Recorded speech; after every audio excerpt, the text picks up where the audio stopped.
Someone with a healthy ego can rock the high notes because they think they can. Someone with the here comes the high note, deer in the headlights, is going to more likely hinder themselves. Let's just work on the larynx as an instrument. So many times I've had someone say, my song of the week is this, and I'm having trouble with this high note. And I say, okay, cool, note it. And I maybe say, no, oh, it's a B flat or a B, whatever. Let's do some exercises. And then exercise, go from the falsetto, bring up the mixed voice. All of a sudden I'm like, by the way, you realize your treble note is a B flat, and we've just been rocking C and C sharps in a big full mixed voice, completely relaxed the whole time. They're like, oh, so hey, how's that note now? Not so bad. No, it's your relationship to your instrument.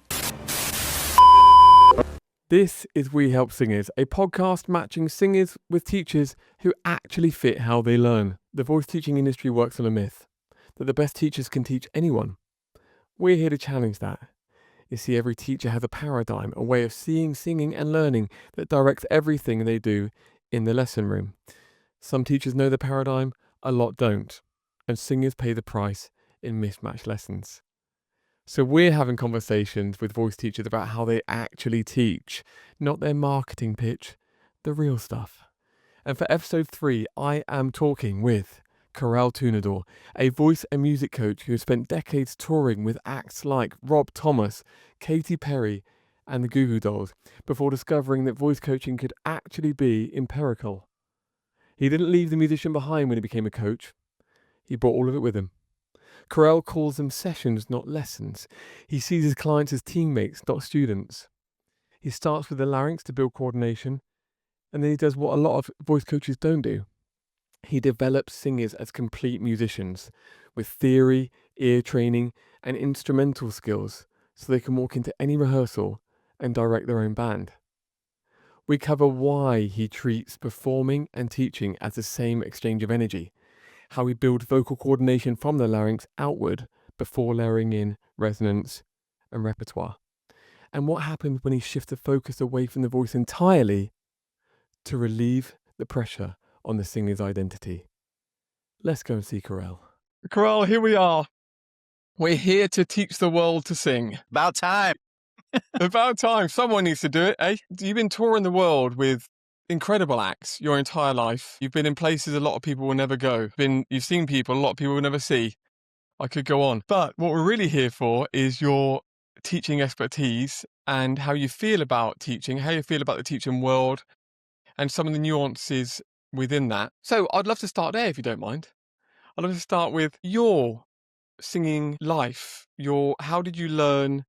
What was your journey like? Well, how many do we want? The 10-word, 30-word, 100-word, or 500-word version? I guess that's the question. One thing I'll say is that as far as teaching goes, I freaking love it. I had taught a bit, instrumental stuff when I was in my kid age, early 20s. It wasn't the same teaching at a store and, you're babysitting as much as you're teaching, just trading time in, right? But at the way that we're doing it, when I came into voice coaching, it was like a light bulb went off. And I just love it. I have to say that out front. If I have a long day of teaching, if it's the right dynamic, with the people that we gravitate towards and with, I feel like I just played a gig. I feel so good after a day of teaching. People who can't teach, I would say people who can make the best teachers. Being a musician and being a teacher are completely hand in glove from my perspective. So that would just be a quick preface. I didn't get into teaching after decades of playing gigs and singing. So, I was always I happened to be the guy in the different bands who was just naturally sort of arranging harmonies for the band, or naturally being like, we started at the same time, but we didn't all end our notes at the same time. Anybody else notice that? Or like you're saying love and I was saying love. Which is it? Let's pick a vowel, guys. You know what I mean? So I kind of always had that natural predisposition. So when I discovered our mutual friends in the voice circles we run in, before I met you and our friends and the people who trained me, and I'd never heard the words voice and science in the same sentence. It wouldn't have crossed my mind. And I'd taken some voice lessons, both with one of my dear friends back home, who was my first voice coach. I've done some of the celebrity voice coaches in LA just to curious lessons. But till I encountered the specific circles that you and I are running in with all of our mutual friends. And that's when I was like, oh, this can be empirical. This can be done. Of course, there's going to be art and questions, and it's not a one size fits all discipline. It's very creative and sort of amorphous sometimes. But the fact that the voice has been studied, even as someone who went to music college and has a bachelor's and played all this, heady music in different ways, I had never known that vocalists and voice coaches were doing studied discipline in their field the way that you knew way before I did, before I met you, you know what I mean? So my path to being a voice and music coach comes from just decades of being straight up musician in every circumstance, from subways to stadiums, just playing music as much and as often as I could in any environment. So when I came to voice coaching, I guess maybe I have a unique trajectory where I was pretty grizzled as a musician as far as not been there, done that, but still excited to play music, but not bright-eyed and bushy-tailed at the trappings of it.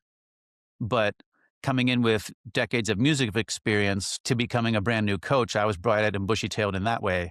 So I got to come in with fresh energy in a new project while having, decades of perspective in the very much related performance aspect of it. So that's the short answer. That's as short as I can do. And there are so many. You mentioned being a musician and being a teacher go hand in hand. That does in some way point towards your paradigm as a teacher, which interests me. Why do it could seem obvious to people, but why is that a thing? Why do those two things go hand in hand? Well, I think I don't have a soundbite. Obviously, this is just me thinking off the top of my head because I didn't plan Mhm. to say that. But in every discipline, people learn one way or the other. You're either learning in a school and in some academic way, but even on the old jazz bandstands, it was you get up and try to sit in on a jam session with the old cats, and if you aren't cutting it, they boot you right off, and you come back again next week. You do your homework, right? There were some pretty unforgiving like stories of the before my time, people coming up who just simply learned by doing before there were programs and voice education summits and bachelor's degree in jazz. Like before that, music is a cultural experience by rote. You learn by emulating and doing. That's how the arts are transpired. There's always been teaching in one way or another.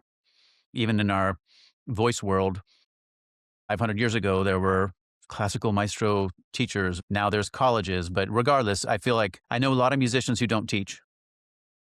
And I know some musicians who teach because they have to, as a necessity. It's like, what skill do I have? But and might not resonate with them, teach begrudgingly.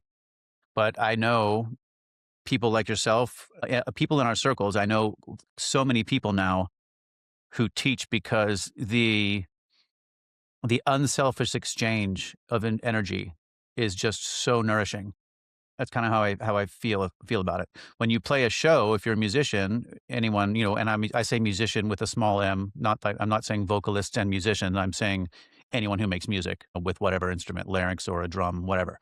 When you I mean musician non-possessively or, uh, divisively, but anyone making music, when you play a show, there is the audience, whoever they are, even if there's one person at the bar, or if it's just you and your imagination in an empty room. Anytime you're playing music, what you're creating, it's a feedback loop of energy, as we know that, right? You put it out, you get it back. It's recycled and it's regenerative.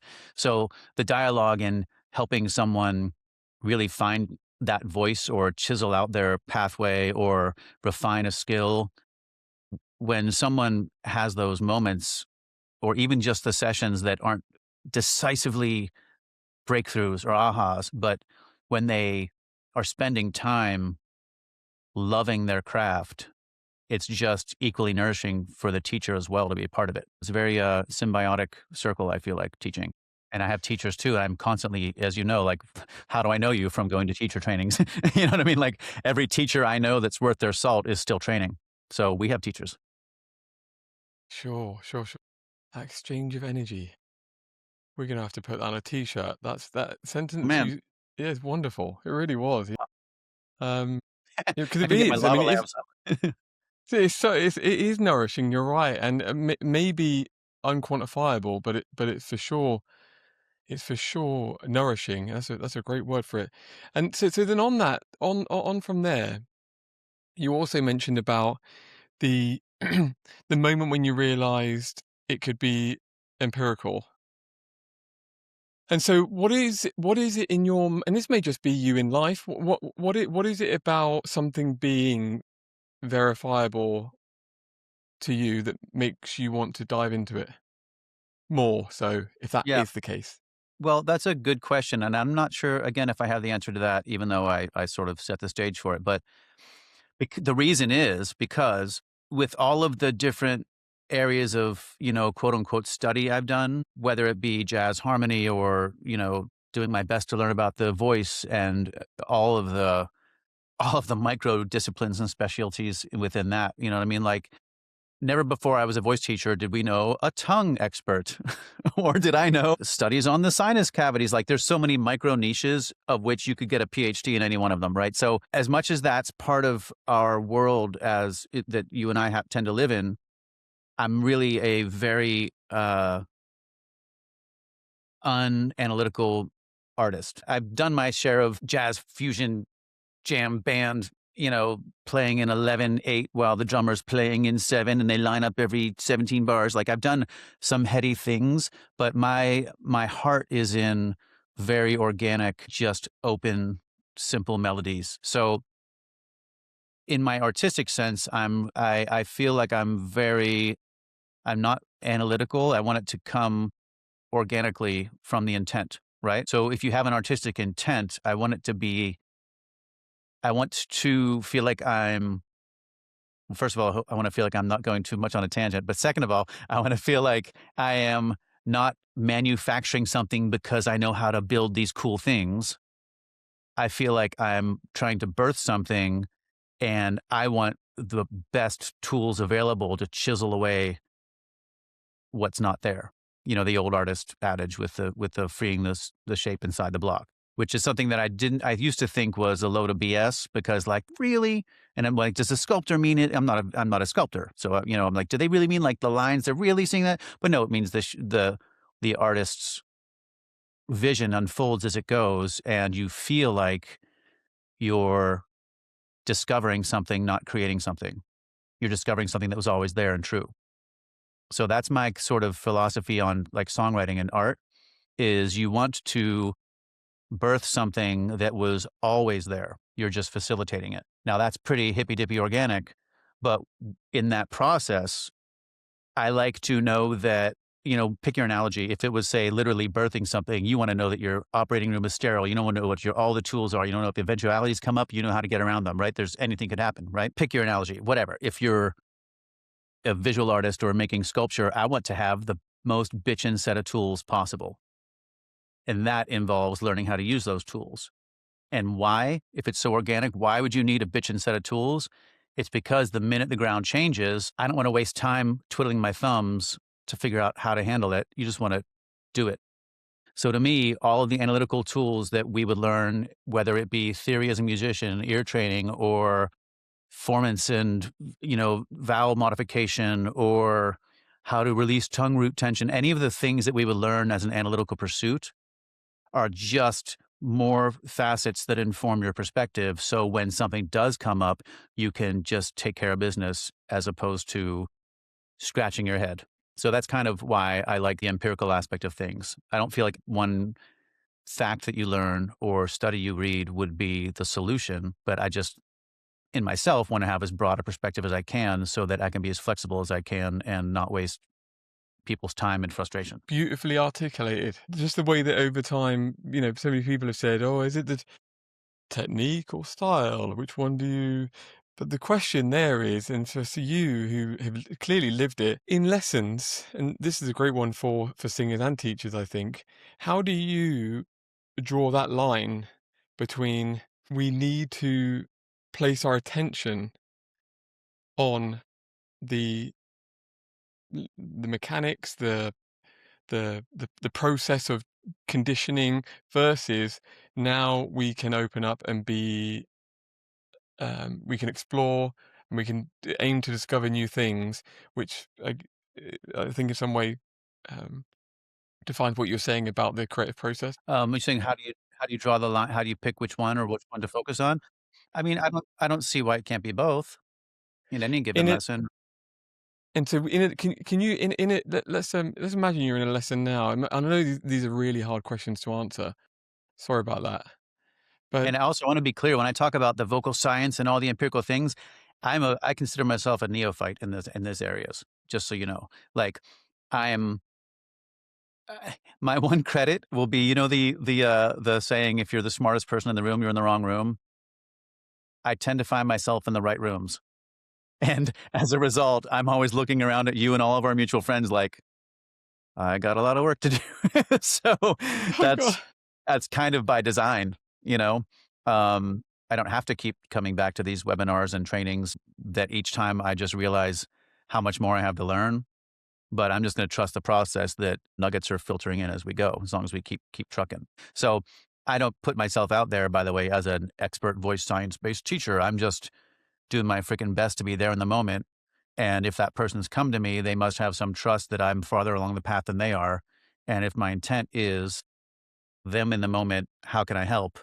Then it's whatever tools I have at my disposal. I'm interested in the fact that you say, which we had a little discussion about this before we started, but you say that you have an element of imposter syndrome in that area, right? I'm so Because good at it. The one thing I'm confident in is my ability to be an imposter. I'm so good. I'm an expert, yeah. Yeah. But interestingly, though, but that's part of why that's why we're doing this is because, and why I've thought about this for so long. Because I feel the same way in other areas. If I walked into a rehearsal with you and there's a band playing, and then we start talking about how we can improve voice in that environment, I am probably, I'll go make the tea if you want. I'll do that bit because I have the syndrome in the area. Basically anything outside of, I feel like I can see down your throat, and then I can give you some things to manipulate what you're doing in order to modify the outcome across the long term. That is, in a nutshell, my teaching. So anything outside of that, I feel the same way, and it's a really interesting area, and it makes me think again. For you, you're a bit of a weird one where you do you. It's Is that the it's first time you've been called that in your life? no, no, that's the nicest way I've heard it put, though. But I should use the word unique. That's what I meant.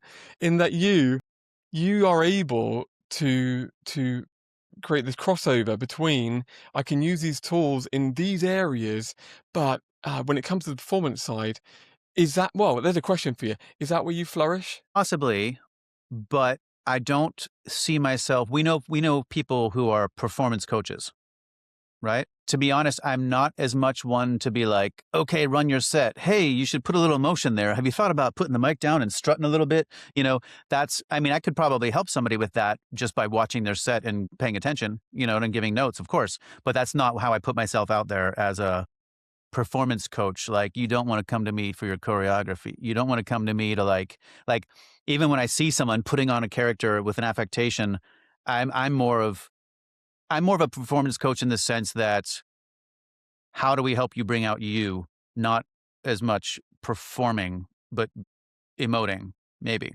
right? So I want to make that distinction because as you fully know, a performance coach generally is someone like, so what are you going to wear on stage? Have you thought about that? Have you thought about the lighting? Have you thought about, well, of course, your set list. I mean, I can help with all those things, but on this song, let's consider the lyrics, and maybe you should be standing alone at the mic and put the guitar down. Those are conversations I could certainly have with somebody. And I think I have a little bit with people when it's come up, but that's not why people come to me in general. You know what I mean? Like, I'm more of the one-on-one. Does that make sense?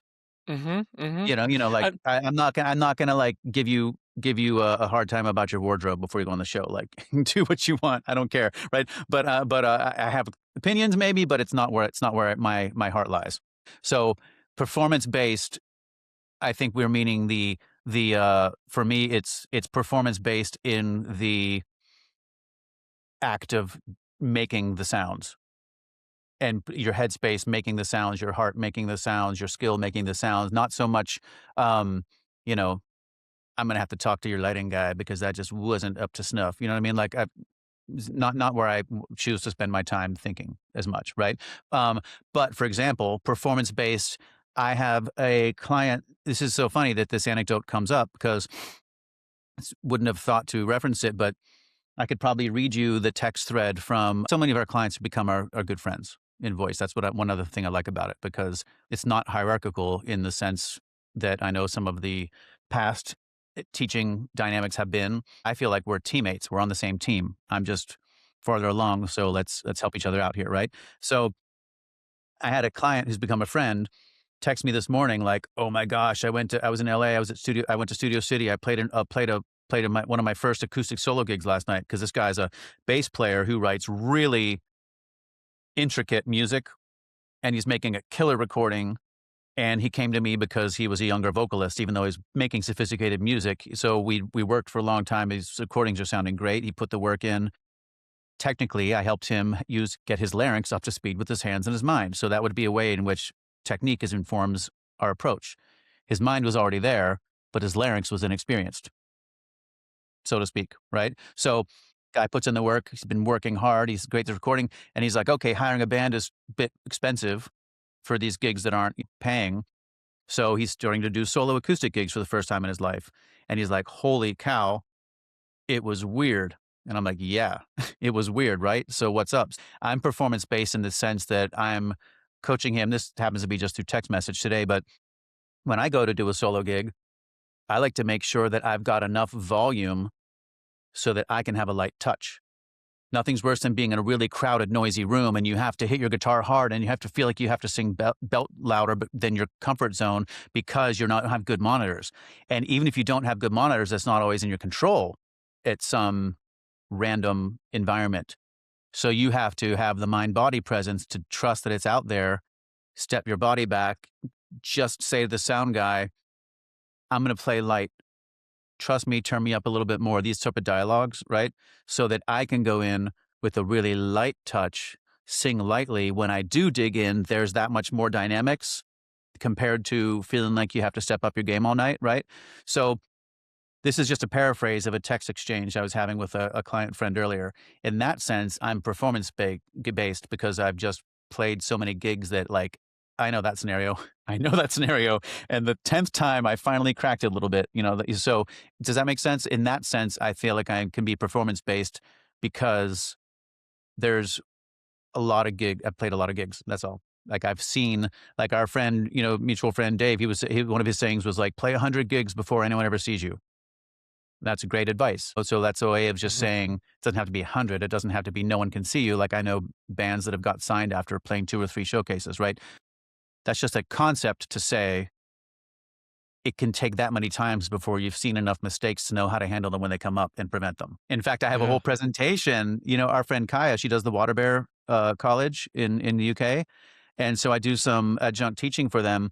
And one of my whole presentations is on what could go wrong on a gig and how to avoid it, for example, before it happens, right? So in that sense, I'm performance-based. Does that make sense? Uh-huh. It makes perfect sense. And we stumble across another area.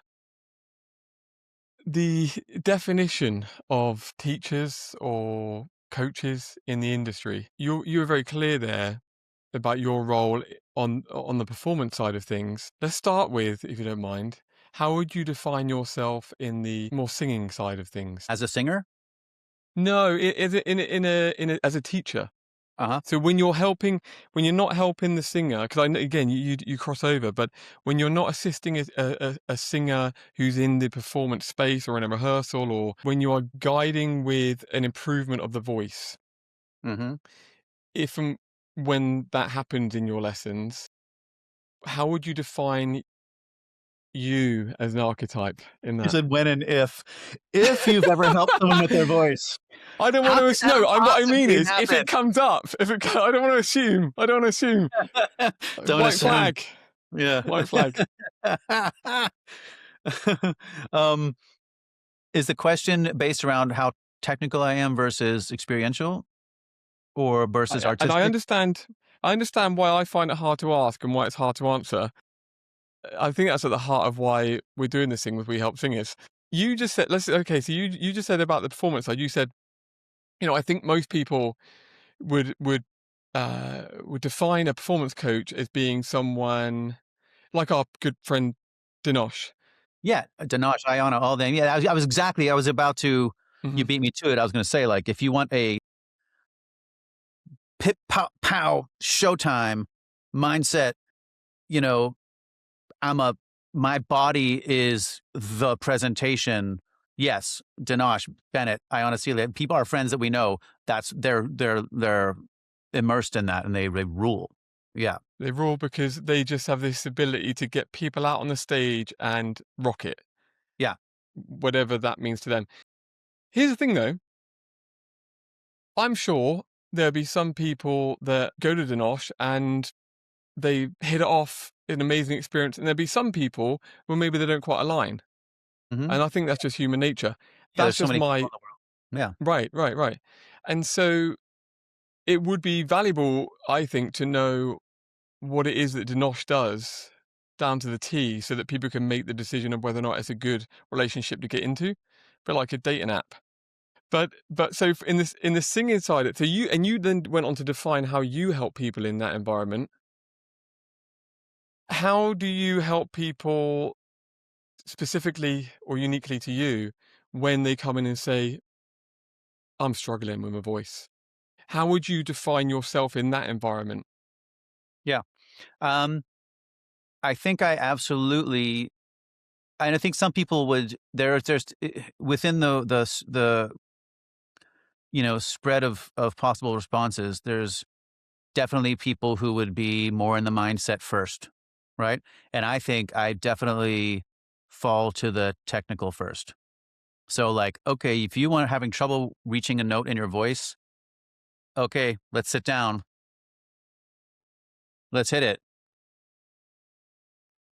Right. And like, obviously in a thoughtful, concise way, right? Let's look at the voice as the instrument that it is. If you're having trouble singing a note, let's work on the singing. And there's 101 ways to even begin that lesson, right? But I absolutely like doing it in a take the language center out of it and all of our self-identity and all of the small ego that comes with lyrics when you're singing them, because here comes the high note. Someone with a healthy ego can rock the high notes because they think they can. Someone with the here comes the high note deer in the headlights is going to more likely hinder themselves just based on so let's just work on the larynx as an instrument and not worry about our part in the song. So many times I've had someone say, my song of the week is this, and I'm having trouble with this high note. And I say, okay, cool, note it. And I maybe say, no, I might, oh, it's a B flat or a B, whatever. Let's do some exercises. And then exercise, exercise, exercise, go from the falsetto, bring up the mixed voice. All of a sudden I'm like, by the way, you realize your trouble note is a B flat, and we've just been rocking C and C sharps in a big full mixed voice, completely relaxed the whole time. They're like, oh, so hey, how's that note now? Not so bad. No, it's your relationship to your instrument. So I feel like they're the same way. And again, this might come from my bias that instrumentalists play a lot of scales. No mature artist that I know confuses a scale with making art. Mhm. And there are a lot of fast, fancy players who basically run scale patterns and that's their expression. And whole other conversation, no judgment, no whatever. It's not how I relate. But scales are your mind body connection to your instrument, right? And there's many ways to play a scale. It's not always just linearly. You mix up the pattern, you make it a terrain, you make it a color palette. A scale shouldn't always be done linearly for the rest of your life. Those are the notes in this discussion. Those are the notes in our color palette. Some color palettes are pastel, some are deep burgundies and brown. Whatever the scale or mode of the moment is, that's just our agreed upon color palette. So they can be all convoluted. You don't want to just have some linear relationship, right? It's learning your environment. and being able to swim in it. So I feel the larynx and people's ears and what they're aiming for, because as you know, someone can have a great instrument, but if they don't really know what they're trying to sing, it's like, where are you aiming the bow and arrow if you're not specifically aiming at something, right? So ear training, musicality, it's just where I come from. It's an admitted bias, but it's one that I like. When someone's often having trouble with a certain part in a song, if that was kind of as I'm understanding the question, how would I might strongly come about it from a technical perspective, and let's just not talk about the song. Let's just start singing and we work on the instrument. And so often, as you know, from everything you've seen and done, you go way past that in the tone that they were looking for in the first place, you know? And then oftentimes you happen to have in the back of your mind the phrase that they were trying to sing. And then you just start like a little bit lower, just those same intervals, take them up, take them past, don't tell them. Then same intervals with a couple of the same vowels. Don't take them up, just bring them out, pass them. They've already passed the note. Then it's like you start to like sort of mock in the words with the right vowels. And before you know it, you're like, by the way, sing the phrase, and boom, it's there. So that's not some formula I have that I do every day with people. I'm just saying that's a quick, all too long-winded answer to your question of how, like, I would probably defer to the instrument and then, okay, now that note is not the boogeyman you thought it was. Now let's freaking make some music, sing it. And that's, I assume, a standard way of doing it. Right. And that's a great question. Is there a standard way of doing things?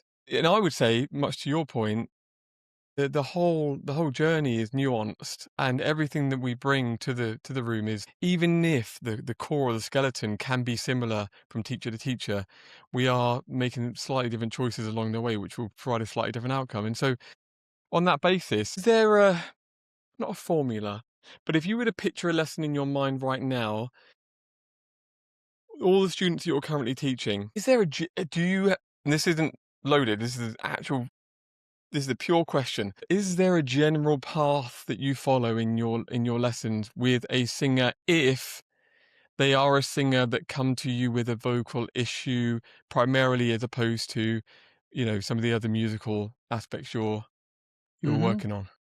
I mean, I guess it might be really, what is the vocal issue? Like, is it just your general, I want to expand my range, have better tone, to be a better singer, open-ended vocal issue, or if it's obviously, I'm not an SLP, you know what I mean? So if it was like an injury or something, that would just, first of all, be like a long conversation, right? Sure. Obviously, just have to say that, which is obvious, but just to make sure I'm getting the question, like, if it was a general issue, such as I have a cavernous transition in the break, passaggio is just like, I go from chest voice to yodel instantly, for example, those type of issues that are the ones we would commonly see. I think I would basically do what I do in any lesson, which is, let's do an exercise, let's do the workout just tailored to that.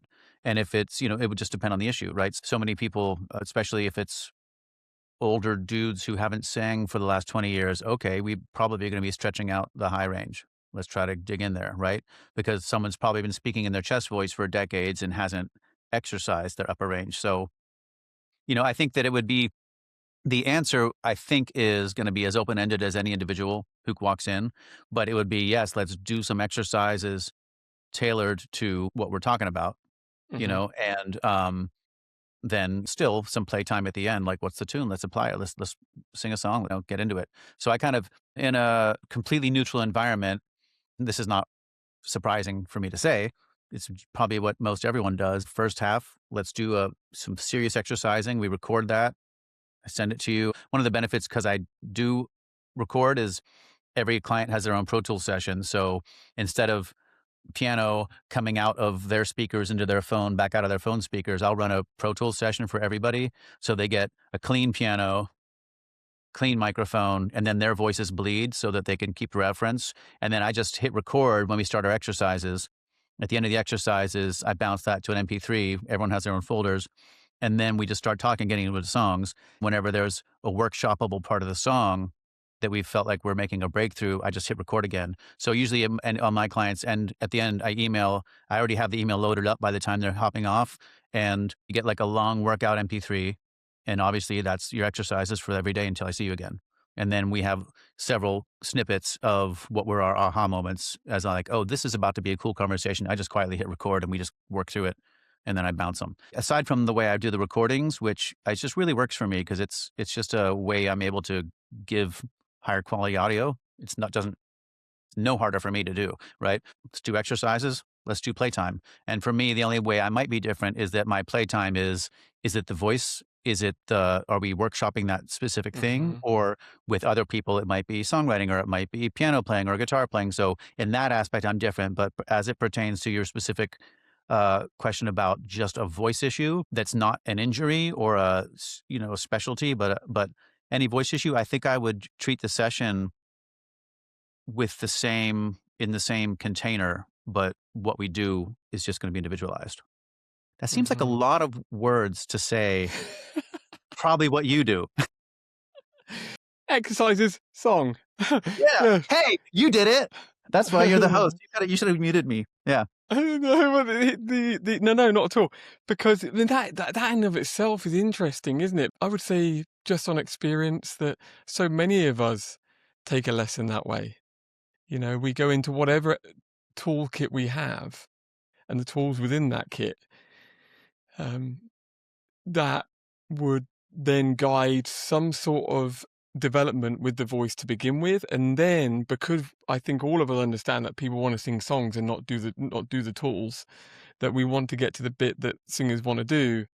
But that in of itself is interesting because is that the most optimal way to do things, or do we get stuck in a rut because of what we've seen over the years? And Yeah. I think that's a good question, and it goes, you know, it may or may not be unanswerable because the Mhm. question is answered by, are you helping people? And if, again, just like we talked about earlier, like if someone's not the right fit and if they don't come back, maybe was it me or was it just that they were looking for, oh, they wanted the performance coach, or so does it mean that the method works or doesn't work? Or is it me really just a matter of who has the right fit? Which is the reason that I like having it being very open-ended as far as the ways you can help people. So I'm definitely not I don't think pedagogue's the right word, but I'm definitely not rigid in saying, here's how my lessons are structured. We're going to do this, then we're going to do that. Like our answer earlier was to your general question, in a general situation, let's do exercises, let's do a song. And if we know what songs or issues ahead of time, just through the first few minutes of a session's conversation, we can have an eye on the exercises for that reason. Sure, and well as I'm making notes as we're going, and I actually chart a sort of one of the things I like about Zoom is that I'll have a Word doc for every client as well. So I'm tracking as they're singing, I'll play my whole notes, and then I'm typing from F up to, and I wait and see. We go up, and then on the way back down to high C, down the way down, and so I keep track of everybody so I can see for years where they started, where they are each time. And I do it quietly. Most of my clients don't know I'm doing it, but if it comes up and that what song we worked on. So in a general sense, exercise is song. I don't think that's a bad way of operating. makes It's so sense. open-ended, right? But as you know too, there's plenty of the voice sessions are different from most any other instrument sessions in that how many are pure coaching sessions, not just teaching sessions? And how many are pure no liability psychoanalysis sessions? Like meaning like, it's counseling. There's a lot of the voices are that's the added element of voice work is that it is our identity. So it's not a one size fits all cookie cutter that I work in. And I'm sure like none of us do really. Mhm. And on the psychological piece, because it does seem to be, and I don't want to say that it's more than any other profession. I'm sure personal trainers get a little bit, Yeah. get I just involved in mean that kind of. compared to yeah, and I shouldn't have said psychoanalysis because I'm not analyzing, but psychology, psycho Mhm. counseling, small T therapy, like therapeutic. I make sure I'm not aggrandizing my contributions to the human race here or solving people's problems, but you know what I'm saying at the same I know time. exactly what you're saying. Right? I'm Yeah. not lying. I'm also not lying, right? Um, but absolutely, in my personal experience, compared to piano lessons, guitar lessons, saxophone lessons, drum lessons, whatever, oh yeah, it's more in voice world, a big time, Right. big Right. time. That's good. Yeah. Yeah, we all know what you're saying. No one's going to sue you. the but it's a shame that we live in a world where we have Yeah, to. There's the lack of right. trust in each Yeah, yeah, other yeah, but also that we can't when I say. say the word psychoanal it sounds I mean, like, I'm not pretending that I'm giving more than I'm not reinventing the psychic wheel, I'm just saying that's all. It was a big word. It was a big word to use, right. Oh no, I liked it. But yeah, we all know what you mean, and that we're helping humans. It's humans helping humans, and it can often be a fine line to draw in some of the things we get involved in. But we And have that's one to. of the things that's where someone like Lynn Hilton would ha like, Hmm. she's all about that discussion, right? And also about drawing lines, which is a great conversation to have. We don't have to have it right now, but, like, these are all these discussions are all very valid and relevant, frankly. I'm sure all of us have had our share of these dialogue. Wow, that was it okay for here's one, like, not to put it on Hmm. the client, but, like, was it okay that we barely sang today compared to talking about stuff? I want to make sure I'm doing my job. And then it's not every lesson, but there's those lessons where that happens. And then, you know what? That's what they needed today. And did I actually help them? And if the answer is yes, then that's what it is. Yeah, it's an interesting world. Definitely different than instrumental coaching. And so on that, if you think about it again, what is it that guides? What is it that guides that outcome? Where seemingly, 'cause we're not the only ones that have spoken about this in the workshops over the years. Singing teachers I'm sure all singing teachers have sat through some lessons where they experienced what you just said, which is, have I done my job today? Because I'm supposed to do the singing thing, but I feel like I've just helped someone work through a psychological issue. Hmm. And and so what's interesting to me is if there is value in that for the singer, for the human, how do we get there? How does that develop? Is that the humanistic side that we cannot measure? We cannot put boundaries around. It's just what happens when two people come together. That person needed it at a moment, and they felt because of the relationship between you two, and they Hmm. might not have done it with a different teacher Right. because it's more of the personality and the character that they feel comfortable with. Um, you know, there's not a right or wrong there for sure. But I guess what I'm getting at is on that side and on the other things, uh, is there value if we were able to articulate where we sit on those things? Because I'm sure there's some teachers that wouldn't want to go down that pathway. Maybe they're scared of going down that psychological pathway. Maybe they're just not good at it. I'm sure empathy comes into that. But then there are other teachers that will absolutely go down that pathway. There are teachers that can help many different facets of being a singing teacher. I guess that's what I'm getting to. Should we define those things better in order for the singer to be able to understand, this is my person. This is the person I want to invest my money in and my time in order to get what I want back. And I think we just agree that the relationship is a big part of that. Yeah. Um, all incredibly awesome aspects of the conversation, right?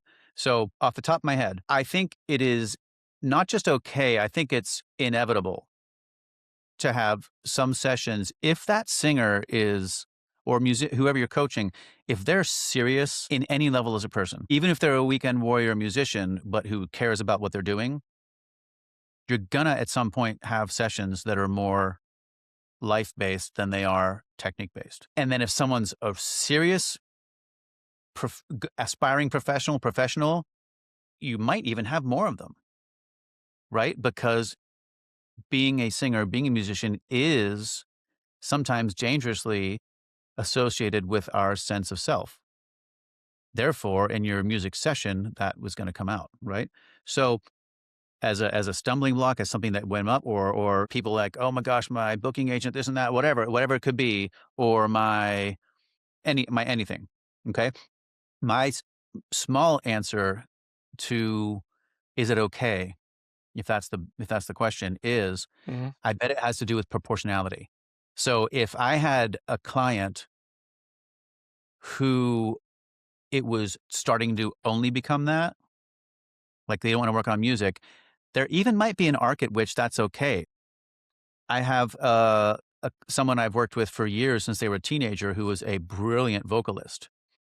But I tell you, there was a period of about 6 months where I said, "We're shifting to your piano," because the burden of being a vocalist with their Mm, identity was becoming so strong because it was just technique, technique, technique, technique. And I was mm. like, let's work on your piano playing so you can accompany yourself and free yourself from waiting on other musicians, shift your focus. And before we knew it, we had a set list of 30 songs they could play and sing right on the piano. So I kind of shifted, and that was a way of dealing with a productive way of dealing with the emotional aspect of the lessons because it wasn't becoming productive technically, right? Or here's your homework. Here's a playlist of 15 classic songs, some of the best songs ever written by people who aren't great vocalists. Take that, right? Tom Petty, great singer, and actually a great vocalist, but not in the Michael Bublé way. You know what I mean? Obviously, Bob Dylan's a great example. John Lennon's a great example. Elliott Smith's a great example. There's so many Bright Eyes, Conor Oberst, there's so many people that are crazy artists where technique is not what got them in the game.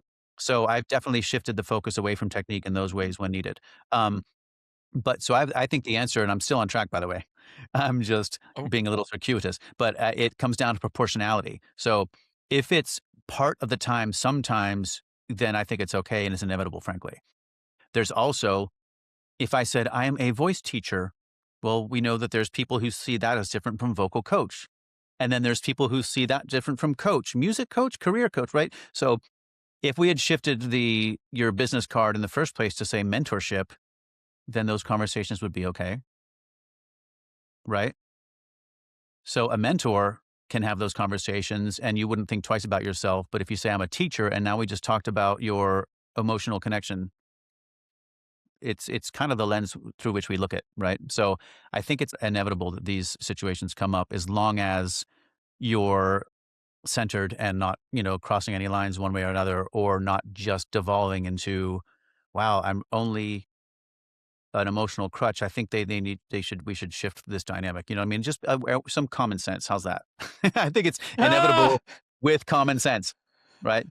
And what you Yeah. said with empathy, by the way, again, something that I feel like vocal coaches, voice teachers, need more of than some other fields. And it's probably the number one ingredient because empathy is probably, maybe for me, I don't know how well I can accurately assess myself, but empathy is probably one of my very top few skills, or not skills, or like traits, that desirable traits to work with somebody, because it's same thing with playing music with somebody. Like I'm not a particularly shreddy instrumentalist, but I'll play someone else's song as if I wrote it, and I'll care that much. Same thing, like I don't like to see, like when I'm with someone in a voice or a music session, whatever you want to call it. I don't even like to say lesson. I like to say session. You know what I mean? Like it's more camaraderie, more on the same page. Like I don't tell people when I say let's book another session because I feel like we're Mhm. teammates, and I just happen to be there, sort of leading them as well as supporting them. So it's like your two band members to their lead singer. You know what I mean? I know exactly what you mean. Now, 'cause there's so many things I want to get into there. Let's go back chronologically. Session versus lesson. I have a similar opinion about client and student, and I guess that just comes from how we feel about what we're doing, Mhm. Is it I okay to guess. is it okay to say the name of organizations past and present? Yeah. We're off. We're not on any sort of, like, ethics committee watch list, are we? Like, so Uh-huh. you were before my time. Were you part of the SLP community? The I mean, not SLP. SLP, not the SLP, I mean the SLS community, sorry. Sure. Yeah, yeah, yeah, yeah. Yeah, I was not. That was before my time, Mhm. right?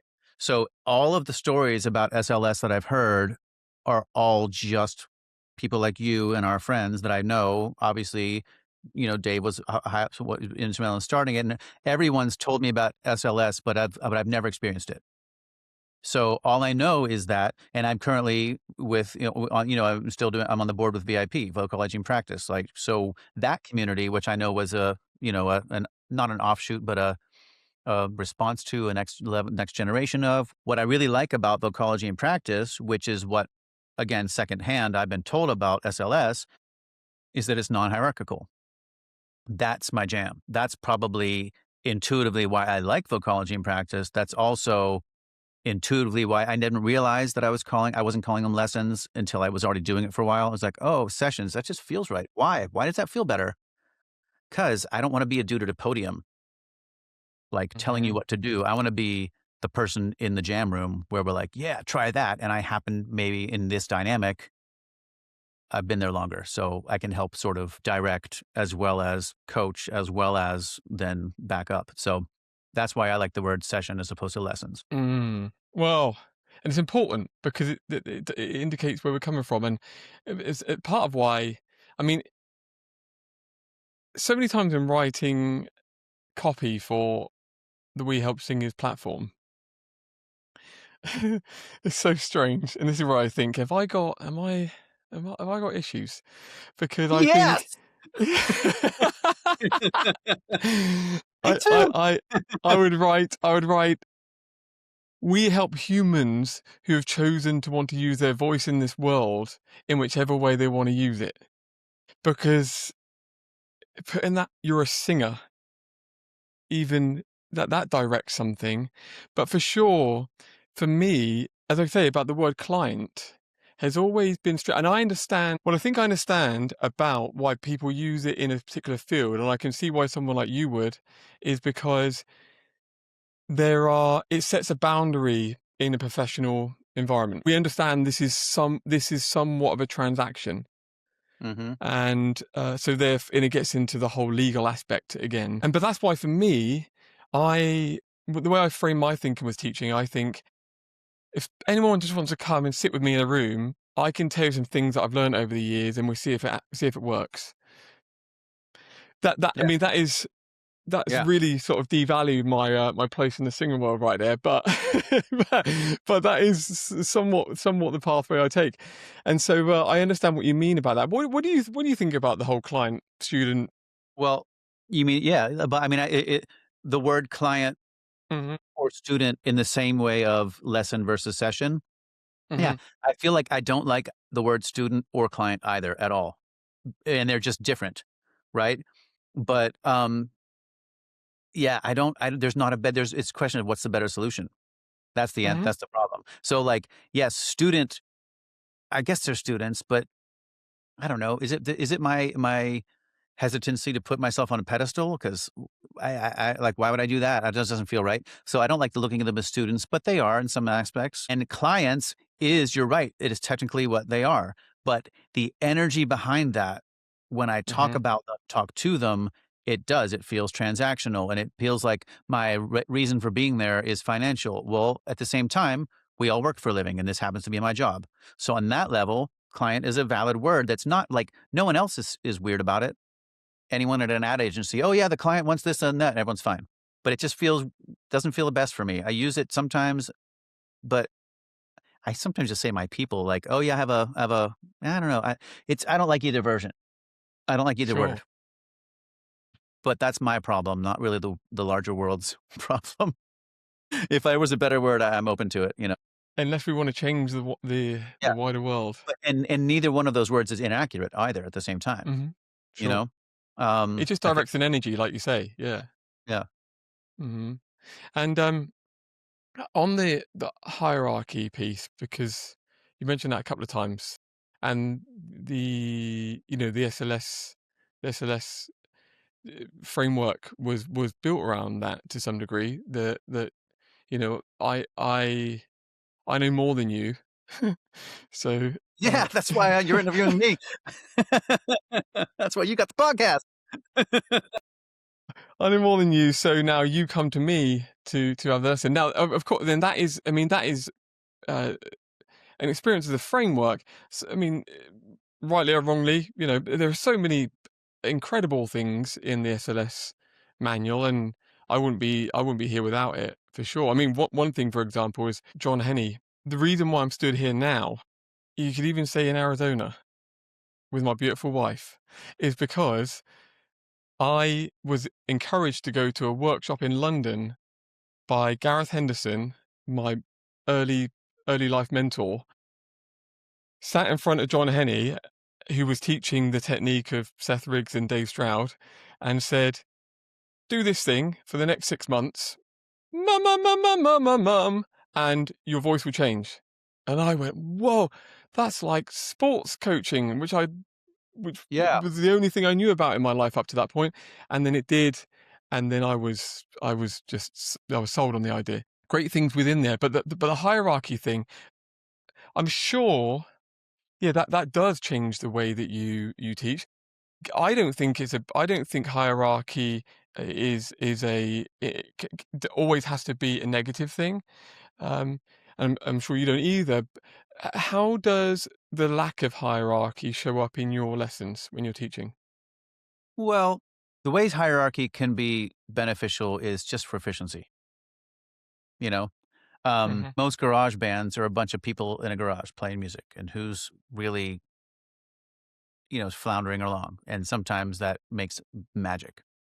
And sometimes it makes a lot of wasted time because what do we do next? Right. And then you'll get into some professional situations and a band will have an MD, a music director. And it's like some of the guys, people, girl or women, men or women in the band might be blazingly proficient. So why is one person a music director? Simply so there's only one filter for emails. Like there's ways of efficiency for hierarchies in business, in any business. And that's all fine as long as it's clean energy and we know we're here. Do you want me to do this? I said, yes, let's do it. Right. In voice sessions, the hierarchy is sort of implicit in the fact that they called me. So I don't feel like I need to reinforce that with a heavy hand because they're the ones who called me in the first place saying, can you help me with this? So it's part of my personality instead of saying, yes, I can. But here's the deal. You're going to work for it. That's not really my personality. The hierarchy is a soft hierarchy and as I said, it's implicit in the arrangement. So once that dynamic instigates, I don't have to put on airs to be some, draconian enforcer. It's more like, okay, you came to me. That's the hierarchy. You came to me. I have more experience and studied this relentlessly and sometimes foolishly for a very long time. You came to me and I'm here to support you. So I put them in a love donut cushion of leading and prompting, right? And hopefully we all sort of, they can go along. So the hierarchy is there, but it doesn't. I don't feel like it. I don't feel like it needs to be reinforced, in my experience.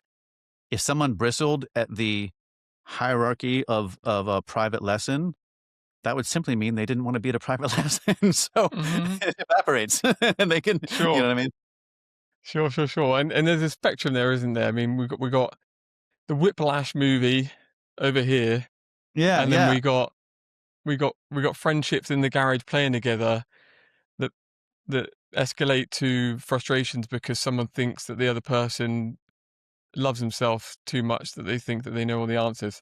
So there's a spectrum there, and I guess as part of being a teacher is finding that line that works for you, because there will be some singers out there that that need direct communication, that hand holding through the process. We know that, and so um, once again, defining where we stand, where we sit on that spectrum, which, funnily enough, is actually one of the We Help Singers paradigm questions that There you you would have go. answered. This is oh, really? Oh, yeah, yeah. This is you can pull out this thumbnail. It's official. Steve Giles says we are all on the spectrum. It's done. We figured it out. It's just where. Just where we got Yeah. to find ourselves. Yeah. Well, just to get, because obviously part of my job here today, I feel my responsibility is to dig out you as a teacher, so that any singers across the world can go, he's my guy. Now, we've discussed that there's a singer-songwriter aspect, that you can fuse the worlds of musicians and performance in the ways you. I can fuse them or I confuse them. You're British. I don't know what you just said there, but it's probably a little bit of both. Yeah, yeah. Maybe yeah, my mumbly British accent sort of gave you some confusion. Uh, you can fuse them Thank you. together. That's so Yes. sweet of you to say. You can do that, yeah. And so I guess, but with that said, you've mentioned the word early on in the conversation, and I noted it. You mentioned the word larynx a few times, and that makes me think that's important to you. Why is that important to you, and how does that show up in lessons? Because without it, I wouldn't be speaking with you today. Yeah, no, so you're taking it back in, if I may, to, I think, to the technical side of things, right? Is that Mm-hmm. what you're saying? Mm-hmm. So Mm. how is the technical versus, um, I'm a breath-centered voice coach, or I'm a performance-led Exactly. voice. Is that what you mean, right? I Yeah, yeah. brought that shit back. Yeah, And is it I, is it a North Star for you in your see, methodology? with the hierarchy of this interview, without having been said, I followed your lead back to a pertinent topic and we roped it back in. So that's the soft type of hierarchy that I think is all any dialogue needs, by the Does way. that mean I'm more powerful than you? In the moment, you definitely are. Yeah. Yeah. I would say in most Good. moments, definitely. Yeah. Well, I appreciate the encouragement, but yeah, what does that how important is that when can I word it this way? I visualize certain things when a singer's doing something, and one of those things is the manifestation of their throat and mouth in my mind. A lot of the time, my mind will jump to a connection to a sound that I feel equates to the shape that they may be making or the one I want them to guide them to. It's all weird things, but you mentioned larynx. Does that factor into your visuals when you are in a lesson? How much? How important is it for your teaching and the tools that you provide? In the source power filter Hmm. aspect of looking at things, I think I would definitely you think of the larynx as my jumping off point, more so than I would assume that the issue is breath or the issue is something else, inertance or whatever, or not inertance, but like just riding the shape. So basically, what I feel like is if I underserve one area, it would be breath. Although I do have a lot of breath exercises I like to take people through. I feel like lungs don't necessarily have to be the very first how do you do. I want to see what's going on laryngeally, on the laryngeal level. Excuse me. I'm like getting a little Zoom drunk here. On the laryngeal level, I feel like it's like sort of the tip of the spear of where to start. That having been said, I feel the art takes place as you were talking about. Like I've been having this esoteric conversation with people about like, look, dude, we're riding the shape. We're surfing the shape. You know what I mean? It's the tract that is where the art is. So I feel like the larynx is, first of all, it's something, a level that people can understand why we're doing the work. Look, there, and I do like to, I know some teachers are very against explaining what's going on. I've heard people say it. Singer doesn't need to know that. But I kind of like to take people on a quick, what I call like the 10-cent tour of the larynx. You know what I mean? Because I'm like, if so much of voice work is metaphor because you can't stick your hands down there, none of us are in walking fMRI machines. Well, if we're going to be using imagery, why not use some imagery that's actually happening? And at least they're agreeable to going through the work because like, look, how many basketball players haven't done this 10,000 times, and when they go to do a free throw, it's easy, right? So the laryngeal level, I feel like, is a great place, all things being equal, to dive in and make sure the coordination's there. As that coordination gets up and running, then I feel like we have enough bandwidth available to really focus on like, check it out. Our instrument is the shape. It's the shape. We're riding the shape. So that's kind of how that's my prioritization in of the power source filter aspect. And I Hmm. feel like breath comes in there at some point because one thing, maybe it's a result of decades of playing saxophone before I ever was a singer, like really singing, is that I do have a pretty darn good valving and breath support release, controlled release. Like I'm not pushing a controlled release. So all of this comes into play in an ideal situation, but I feel like what I just described is kind of my like hierarchy of how I like to approach it, right? But I feel like the art is made in the shape. Hmm. Resonance. Yeah. I ask because yeah, we do align so much on these things, of course. But there are singing teachers out there who prioritize the breath as the foundation of everything.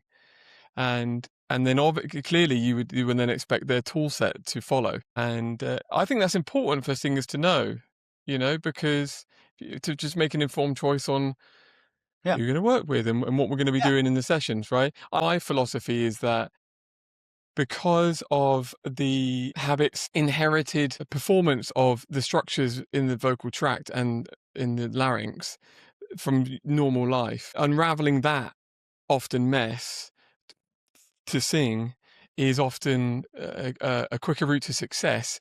Mm. And then as we get down further down the road, when a singer has better coordination of those elements, then that's when we can start to look at Yeah. the optimizing the airflow, which I'm sure Yeah. you're the same on that basis. Yeah. Um, Oh, yeah.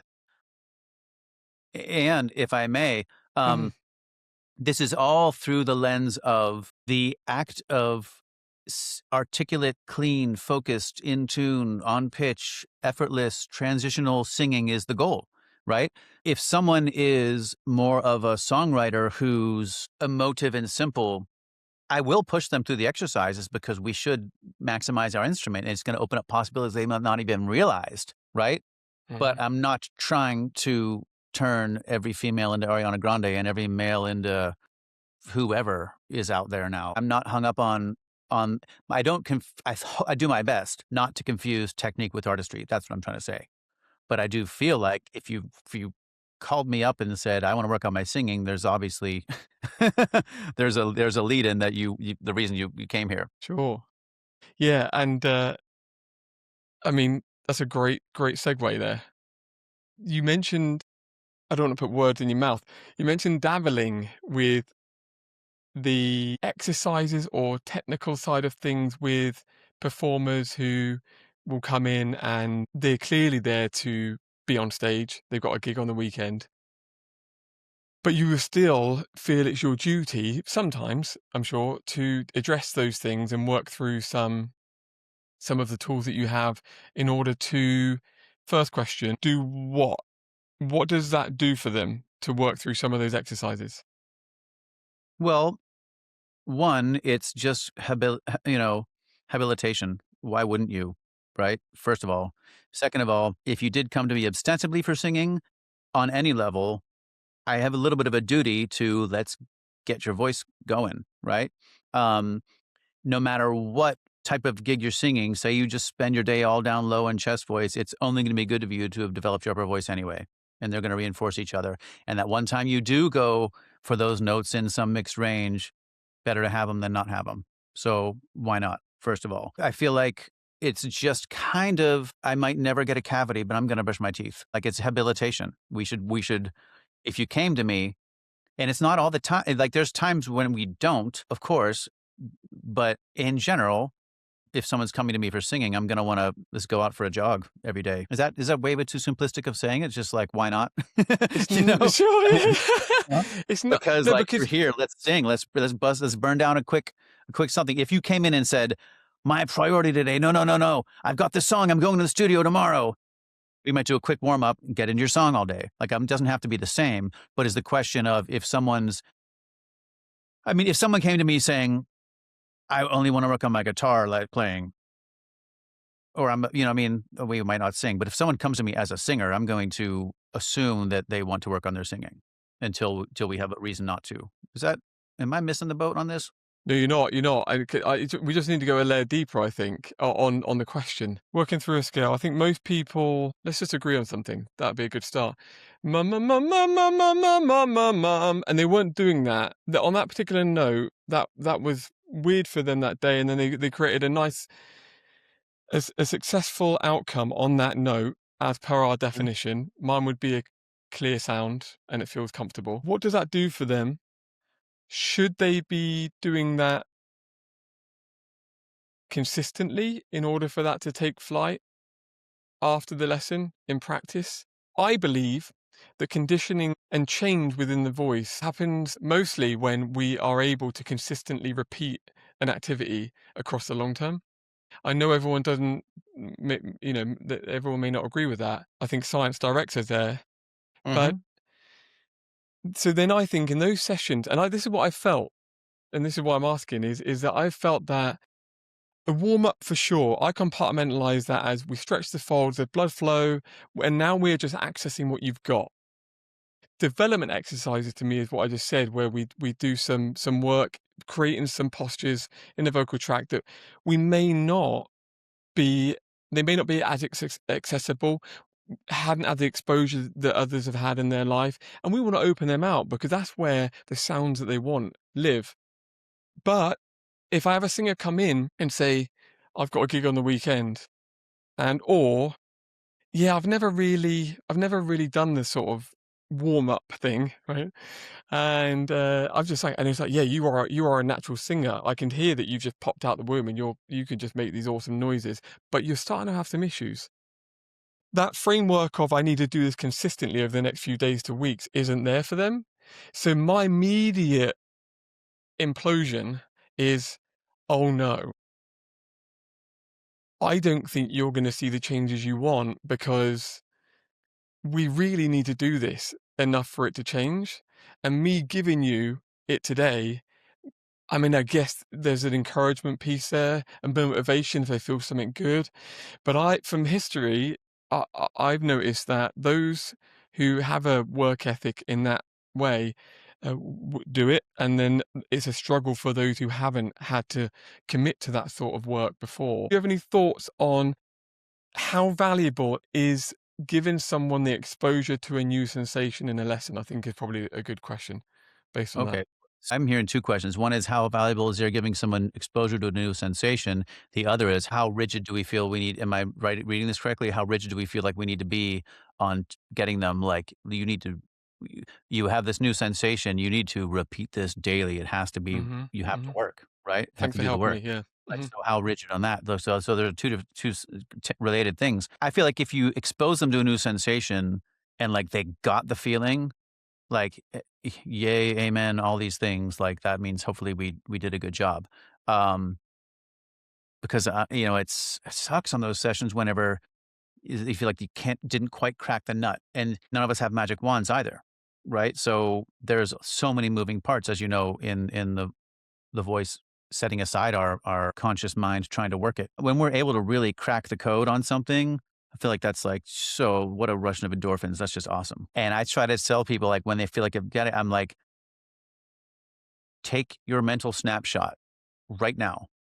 What did that feel like? The same way you can take a mental snapshot, do it with the body scan. There's a feeling with this. Take a hippie moment. You know how they say like there's a is it 6 seconds for something to transfer from your short term to your medium and long mhm. term memory, right? There's that, and I've heard Chris talk about that. Sometimes I'll start shooting the shit, but because they think I'm just but I'm actually giving them that moment to process, right? So I tell it taking our hippie moment. I'm like, let's take our hippie moment. What did that feel like? And I try to get sometimes people to really, that was a shape. Again, we're riding the shape or the coordination, you know what I mean? Like, or the negotiation of parts moving, right? So there's that. Yay, we've had an eureka moment. But when it comes to repeatability and yeah, if someone doesn't, there's times I'm sure where someone will get us, of course, it's a big world. Like someone will get a sensation and boom, they've got it forever. Oh, I felt it. That's what that was. I just needed to, instead of lifting it, I needed to lift the book off the shelf and place it on the shelf. Like, you know what I mean? Like a library book. Like that's an imagery I like to use. Like, shit, I got it. Or we're putting the clutch in, we're shifting gears. It's not, you know, yay, that's awesome. And that happens too. And then all of a sudden they're changed, right? But as far as the doing the work, I'm not the most draconian with like, if you're not going to do exercises daily, go find someone else. I'm not that guy, but I'm also try to make sure they know the information. I'm like, look, you can do 50 push-ups and 200 sit-ups now, and good for you. But if you do 50 push-ups, 200 sit-ups every day in 2 months, your body has no choice but to respond. It's non-negotiable. Your body will respond with consistency. So whatever consistency you want is what you will get, and that's totally your choice. That's kinda how I handle it. And I maybe I go too deep into. I feel it's my responsibility to. It's almost like saying, we've had singers where they will have lessons with you, sessions with you, and they across the time, there's clearly improvements. And let's just say they are the students that then go to a friend and say, you need to, It happened to me over the years, which again has probably stimulated a lot of this. And they would say, go and have a lesson, and they are an entirely different human with different, as I say, attitudes towards how much effort is required to make change within the human body. And Hmm. so I almost feel like it's my responsibility to say to them, just so you know, the reason why they sound awesome is because over the last 3 years, they've absolutely clattered it. And Hmm. if that isn't what you want to do, I don't want to give you a false sense of what we're doing here, right? And in fact, you may be better off with someone over here that has got a different philosophy and therefore different tools in order to get the success that you two have aligned on in that moment. And I Mm. think that's where my fear comes from in not articulating many of those things on that basis. And yeah, I mean, and I really do feel like the how much we practice personally for me, because I went through it myself. I couldn't sing a note I could do a bit of karaoke, but it was truly the me, me, me, any weird sound that got me that changed everything for me. So this is why I'm so passionate about it in my life. So it won't work for everyone. On that basis, defining ourselves as teachers, is it true that you can be adequate to some, or you can be extremely valuable and excellent to few? Mm. Oh, you mean exclusively one or the other? You mean, or is that just Well, yeah, and I guess I'm trying to find with this journey. I'm trying to find where the line falls there. As I say, I've mentioned many things today about what I feel I can provide for people, and then again, that's just my opinion of what I do. And I feel like for sure articulating that to give people an idea of if whether or not I'm helpful to them. Um, I sort of sense, it's not the same thing, but you have a heart problem, you go to the heart surgeon. You don't go to a general practitioner. It's different. There's lots of differences there between those two fields. But what do you have any thoughts on any of that I've just mentioned? Hmm. Well, is it the generalist versus specialist question, or is it Probably. Yeah. maybe Yeah. to some extent, Yeah. or like where each of us are on that spectrum? I don't know. Yes. Yeah. Um, Where do you hmm. feel you are on that spectrum? Um, I feel like I'm high to be not because I feel like high level, but I'm just trying to think of words just to freaking cut the BS and get to it. But like, I feel like I'm a high level generalist. If you're a musical theater actually getting ready to go on Broadway, you're probably not going to come to me because I don't even like a lot of musical theater. But I found some that I like Hadestown is awesome. You know, we saw a production of that. Like there's some musical theater. Of course I respect it, but it's not what I put on my downtime, for example, and there's plenty of people who is, right? Um, if you're I've worked with some kids, some younger kids. Now, that's great and I can relate, but I'm someone like my energy, I want to go deep, like freaking deep tissue massage versus a relaxation massage. I want to like cut this shit down and get in there. So if I had a 8 or 10-year-old, and even there is one I was seeing, but she was so dead serious. She was like songwriting and the whole thing. Like, but in general, I would send them to Jacqueline. Like, I wouldn't send them to me. Like, I wouldn't pay the money for me for a child hobbyist, for example, necessarily. And people have done it, and I'm happy to see them as like friend of a friend. And like, I'm happy as a clam to be there helping, right? But that's not where my specialty would lie. Hmm. If someone's going to sing opera, they're not going to come see me. But if they're a pop rock singer, and especially if they're a songwriter, and if they would, especially if they're instrumentalist songwriter, like any of those variations, I feel like I'm right up the alley. And that dovetails though, because you had originally, or we were saying also with how much we drive home in the practice, practice, practice, practice, practice. If they're serious, they should know. And if they're like, I don't, I could know what the recipe is, but I don't necessarily know that every single person wants the same things. So I just give them the information and know that if you do this daily in the way that we're talking about, your body will respond. So it's what do you want from it? That is what's so interesting to me here. Do you mention different genres there? Again, a very clear one is the child adult. That seems to be accepted as a difference. Mhm. Comprehension levels is obvious, obvious place to start. But we accept that in the industry as being you're either good at that or you're not. And a lot of teachers will say, yeah, I don't teach kids for that reason. But I just wonder on this crusade whether going deeper than that in terms of a lot of things we spoke about today, and we don't know, right? But whether or not it does matter that I personally am not someone who is going to cheerlead you. I Mhm. I am someone who I feel you've come here and there's a mutual agreement that we're on a journey together and I can offer you what I have, but Yeah. I'm not force you into anything um or maybe because I'm getting old and tired, but but again, some of our awesome teachers here, they are, I would want them teaching me when I was, 8 Yeah. years old Absolutely. because it's, they've got the energy for it. So things like that, that's what I'm interested in. But again, we're going to find out along the way here, and I really feel you've really articulated so many things today about you and the way that you teach and the value that you add to this world. So I'm really I'm thankful for that, and also I think it's going to help some people understand whether or not you are the person for them. Is there anything else on that though that you think that you may have missed about who you are as a teacher and what you can That's offer? a great question. I don't know. I mean, as far as like, okay, give your pitch, people. Listen up here. I don't know.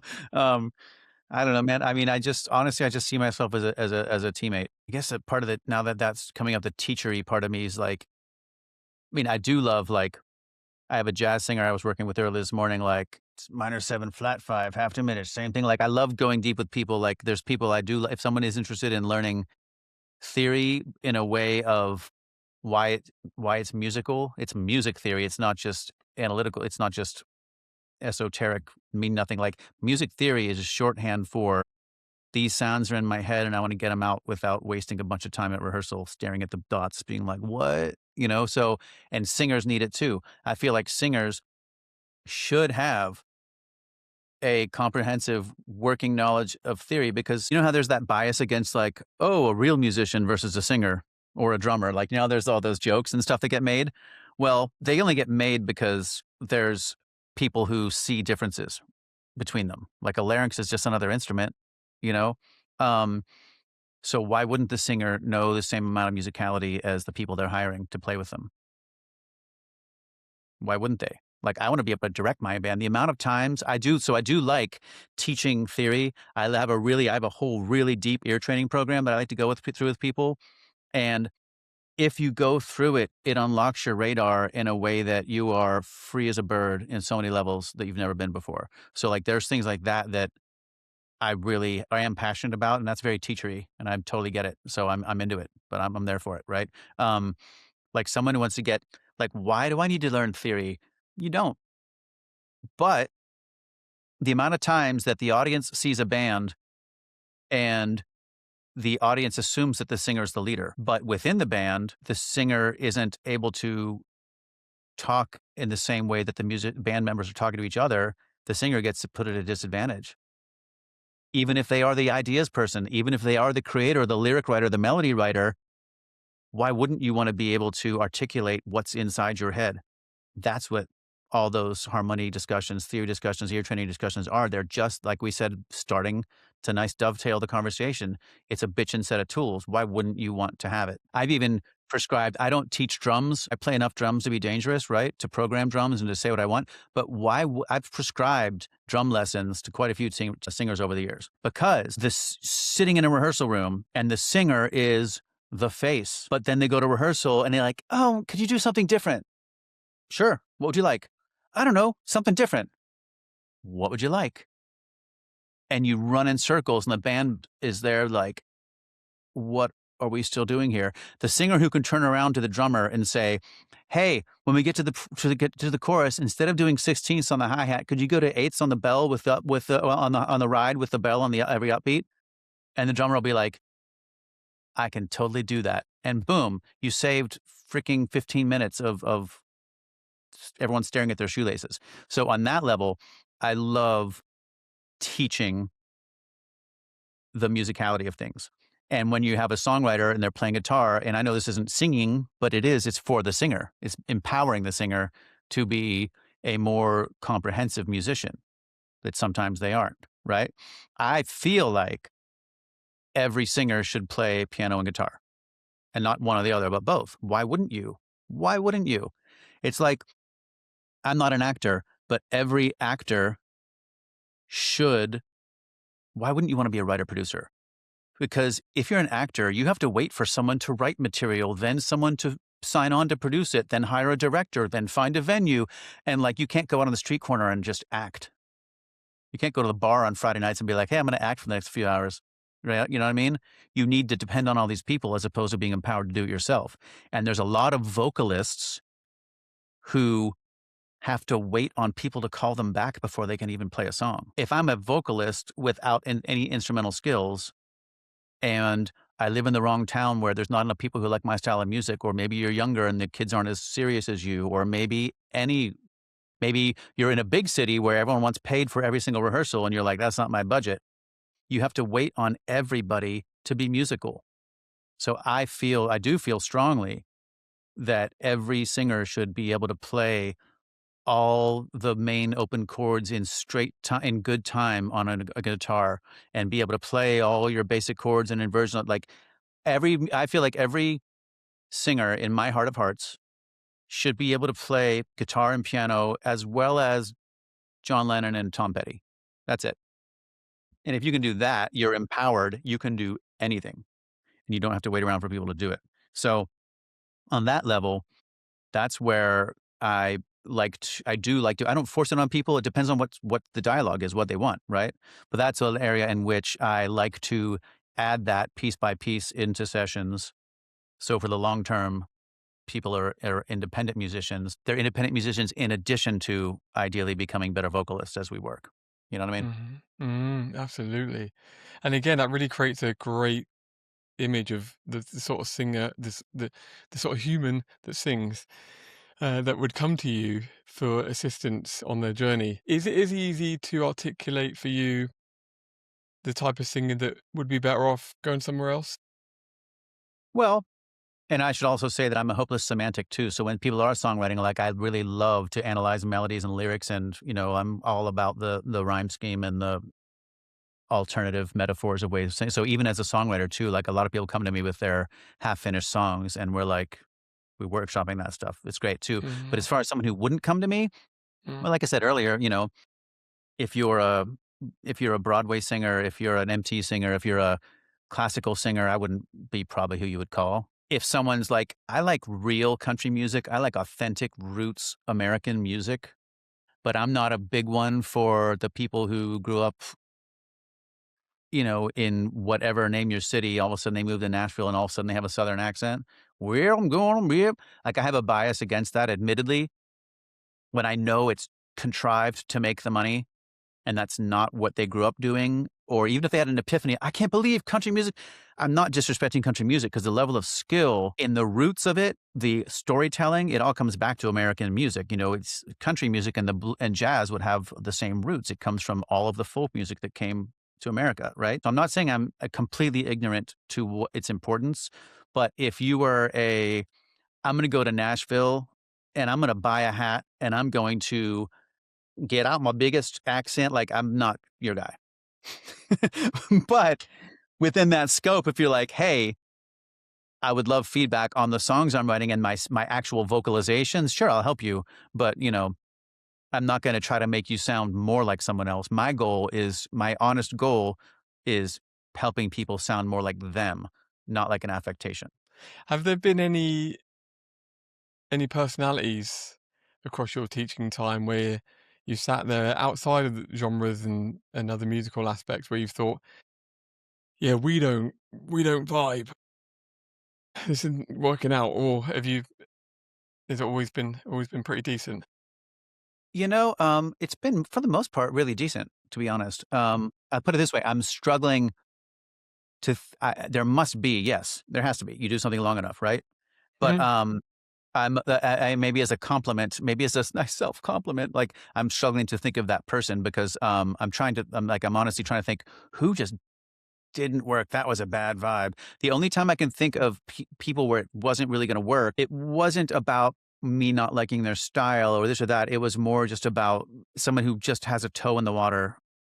So it felt like, if you can have try to make the same gains for a couple months in a row and they're even not even hobbyists, but it's like maybe it's an exploration, that's probably not gonna pan out. Potentially a sense of care, maybe, or Yeah. investment.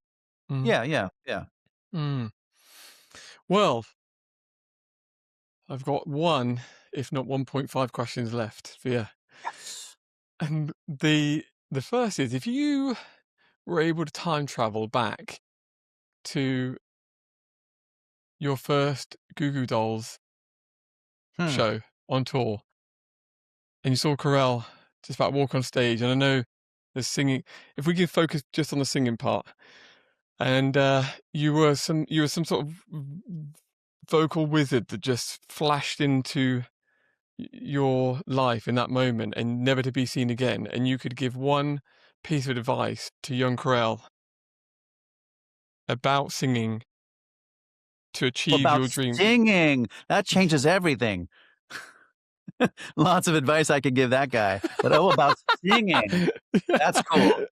Yeah, yeah, Okay, that changes the dynamic yeah. I dramatically. mean, I would love to hear the other things, but I guess this is the singing podcast, so Well, when I first started really traveling hard was before I was voice coaching or really knew anything empirical about the voice, right? So, yeah, that would be the time, I guess. I mean, I probably would have told me to, like, get into voice coaching. I don't know, like, learn about, like, that. I probably would have dropped some names of people that I was gonna meet in the future and, like, call them sooner than later maybe, because frankly, voice coaching and learning about the voice has helped my singing dramatically. Why does high A or B flat, not super high, but like I B flat, why is that sound strained in chest voice, but you can sing higher than that? And, like all the stuff that goes on for a singer, I didn't know. And then there were times when I would be completely in my mixed voice up to a high C sharp, C sharp D, C sharp D up in there, and other times I didn't have the vocabulary to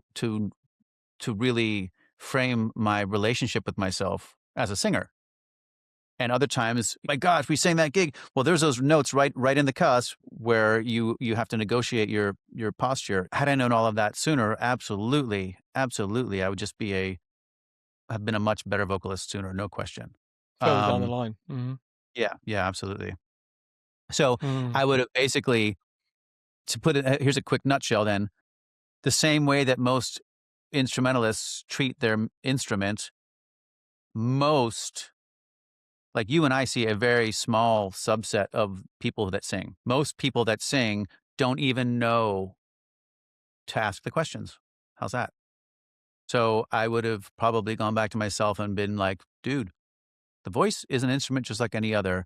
And unlike 20 years ago, there's people out there who are asking the questions as to why, and they're in your extended network. So go find. You know what I mean? I love it, and I love that point you made there about not knowing what to ask. It's so prevalent, I find. Um, Mhm. fantastic. I mean, yeah, I mean, The I met you through Dave Stroud, who was kind enough and I met him through John, the singer from the Goo Goo Dolls, who was just like, yeah, my new voice coach. He has this thing where he teaches you how to teach. Ha we should do that. Wouldn't that be fun?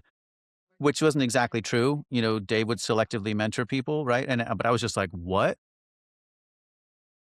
What did you just say? And that was like my light bulb moment. So that was literally my path. Cause like, I didn't, I'd been to some of the celebrity voice coachy people and some of the, my friend Beth from back in Pittsburgh, who was my voice coach, but I'd never had been exposed to the world through which I met you. Um, And that was like my light bulb, like, wow, there's people talking about this.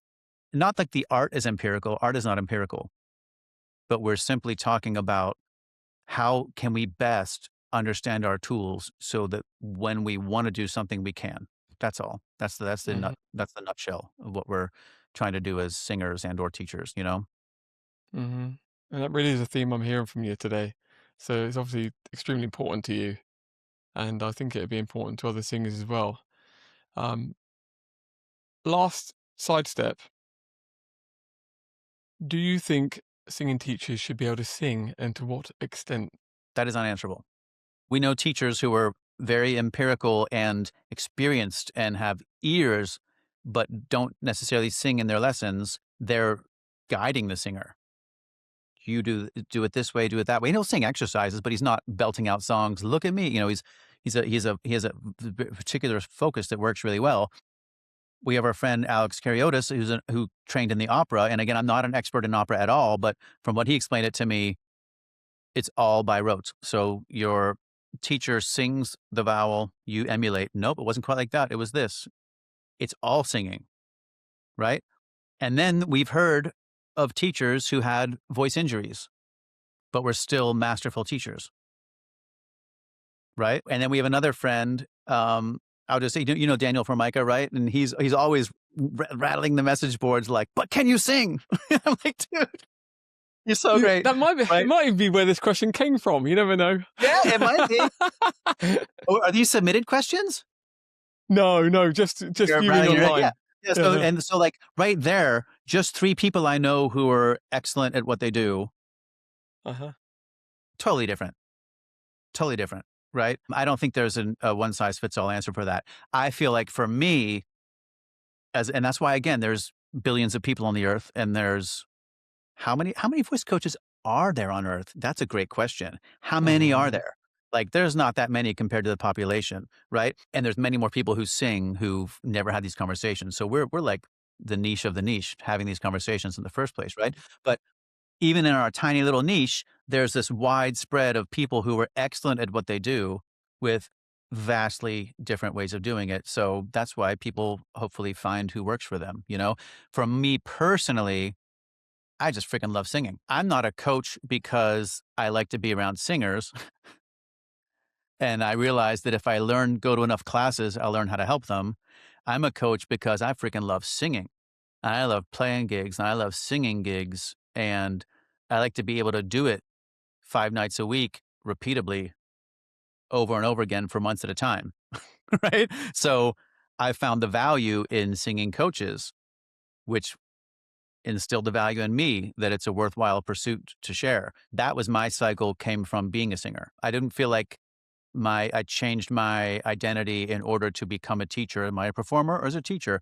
That's a whole other conversation. Even with all the social media, like one thing that Chris said one time, don't, not like telling you what to do, but promoting yourself as a singer or a teacher, pick one. And I'm not, I mean, shit, I should promote myself in the first place at all. Um, but like, to me, they're not separate. That's Uh-huh. all. Again, it goes back to the hierarchy. Like, a coach, sure. A teacher, sure. At times, like we talk, I got all hot and bothered about the musicality. Like, I absolutely am a teacher and I'm absolutely a coach, but I'm absolutely a teammate. But I don't think they are delineated. I feel like they are all aspects of the spectrum. We're back again on that spectrum. Yes, we But are. on that note, though, I think that it's one side effect from that is that it seems to be obvious that society, when viewing a teacher who does singing as well, if the singing is prioritized more than the teaching, it may give an indication that they are not as invested in teaching or certain aspects of teaching that they could possibly receive from somebody else. And I think that's a shame, because if that is what someone did think about with you, I think that would be a Did I sing too much in sessions, you mean? no, that if you are if we talk about marketing, if you're marketing yourself as a singer and or you're a singer, you're a musician, and you do the teaching thing. Because I've had a similar conversation with other teachers when working with them. That it's not to say that it's wrong to market yourself. And again, that word rubbed me up the wrong Right. way. But I know. we expose ourselves to the world so that people know where we are. That if we, Exposes himself to the world. We got it. Thumbnail. Okay, I sorry. did it All right. again. That may be an outcome that people view us as not a serious singing teacher because it's not the only thing that we do. And that Right, would be a right. shame for someone like you because you have such value to provide people in so many areas that we've discussed today. But yeah, I don't think the jury's out on that, but that's just my Yeah. No, my I thoughts on appreciate that. that. Thank you. And I kind of I don't know the answer. I don't even know Mhm, there is a right answer. It's gonna be mhm, who gravitates towards whom. You know what I mean? I think like mhm. I don't know the answer. There's definitely I know there's marketing answers to that, and they're all probably very thought out and valid. But on the real human level, I don't know if there's an answer. Right. And again, I think you've done a fantastic job today of allowing people, anybody who listens to this, to understand who you are as a person, what you can offer, things you do, things you care about, and where you sit on the spectrum. So I really appreciate Acting. it. So we'll wrap it up, but I really appreciate All it, right. Carl. Yeah, dude. Good to see you. That was Korel Tunador, someone who coaches voice the way he plays music, as a collaborative exchange where both people leave the room better than when they walked in. What stays with me from this conversation is the band rehearsal picture. A singer who can turn to his drummer mid-rehearsal and say, hey guy, go to the 8th on the ride with the bell on the upbeat instead of the 16th on the hi-hat. That's a lot of words, but it can save the whole room a lot of time and energy when someone knows what they're talking about. And that's what comprehensive musicianship gives you, and it's what Korel builds. He also said something that connects at the heart of what we're doing here at We Help Singers. There's this widespread of people who are excellent at what they do with vastly different ways of doing it. That's why people hopefully find who works for them.